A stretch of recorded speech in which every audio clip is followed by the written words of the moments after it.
Supportez-nous sur Patreon et obtenez des récompenses exclusives comme un rôle sur Discord ou encore tous nos cours Udemy gratuits. Au bout de 300 patrons, nous aurons 2 vidéos par jour et au bout de 1000 patrons, nous aurons 3 vidéos par jour. Et bon visionnage à tous.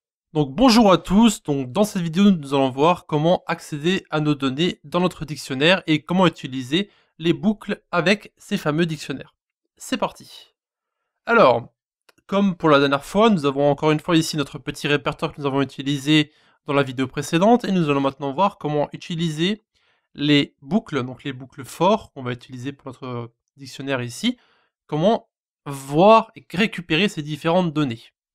Alors, d'abord ici, c'est pour vous montrer comment récupérer la valeur. Donc ici, je voulais pas vraiment vous montrer comment récupérer les clés, mais on verra de toute façon ça après. Donc on va d'abord s'intéresser aux valeurs. Alors il faut savoir que, comme je l'ai dit dans la vidéo précédente, les dictionnaires fonctionnent avec un système de paires, donc clé et valeur. Donc vous avez à gauche votre clé et à droite votre valeur.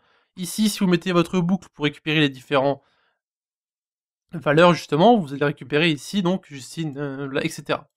Donc on va mettre ici, encore une fois, une variable qui ne va pas exister en dehors de notre boucle. Et on met ici la fameuse fonction .values qui va ensuite récupérer tous nos différents ici valeurs. Voilà. Donc on va faire ça tout simplement, on va aller sur notre éditeur et on va commencer à tester tout ça. Alors nous avons ici notre ancien code, donc on va commencer par l'enlever, hop là, et on va commencer à taper notre boucle, donc for v. Donc ici vous pouvez mettre n'importe quoi, vous pouvez mettre value si vous voulez, mais on va mettre v ici, donc mettre value pour le cours. Ici, donc répertoire point notre values, ici notre fonction, et on va mettre simplement print ici, value. Si vous avez mis v ici au lieu de value, ouais, vous pouvez mettre simplement remplacer votre value par v. Donc ici v et v, c'est la même chose. Voilà. On va lancer le fichier dans notre terminal. Ici, évidemment, on va lancer un petit peu plus haut. Pi first pi. Et vous pouvez voir qu'ici on récupère bien nos différentes valeurs, donc par rapport à notre répertoire que nous avons ici en haut. Et maintenant, je vais vous montrer comment fonctionner avec les clés. Donc on va aller sur notre petite slide. On va mettre ici notre répertoire. Et maintenant, pour récupérer une clé, donc c'est for k in répertoire.keys. Voilà, donc on va simplement taper for keys du coup. In répertoire.keys. Voilà, et on va simplement print keys du coup. Donc ici, entre les deux, je vais mettre simplement un petit print pour qu'on puisse voir la séparation. Voilà. Donc ici, vous avez en haut, vous avez vos valeurs, et en dessous, vous avez vos clés. Et maintenant, si on veut récupérer les valeurs et les clés, eh bien, il suffit simplement d'ajouter le v après une virgule, donc for k et v, print k et v. Et donc ici, on n'utilise pas keys or values, on utilise items. Donc pour tous les différents items qui se trouvent à l'intérieur de notre dictionnaire, on veut simplement les montrer ici.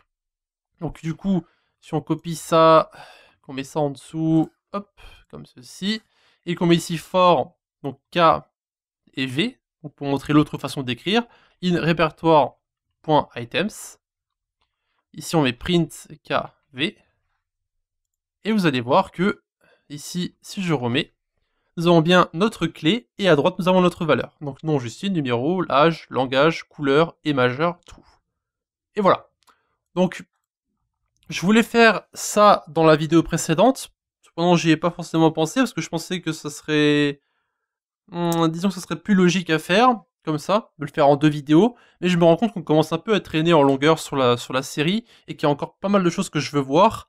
Du coup, à partir des prochaines vidéos, on va commencer à accélérer un petit peu, au niveau des différentes choses qu'on va voir. Donc il faut encore que je vois les tuples, les sets, il faut encore qu'on voit Django, etc. Enfin, il y a plein de choses à voir encore sur cette petite série. Donc bien sûr, on ne fera pas plus de 35-40 épisodes, mais comme dit, je préfère accélérer un petit peu plus pour qu'on commence à arriver aux choses qui sont un peu plus intéressantes et que pour que les vidéos durent aussi un peu plus longtemps, parce que là, franchement, des vidéos de 4-5 minutes à chaque fois, c'est pas forcément incroyable.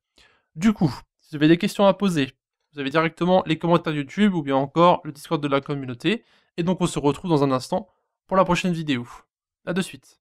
De plus, n'hésitez pas à visiter nos différents réseaux, donc eux aussi dans la description, Discord, notre blog, Facebook, Twitter, Google+, etc.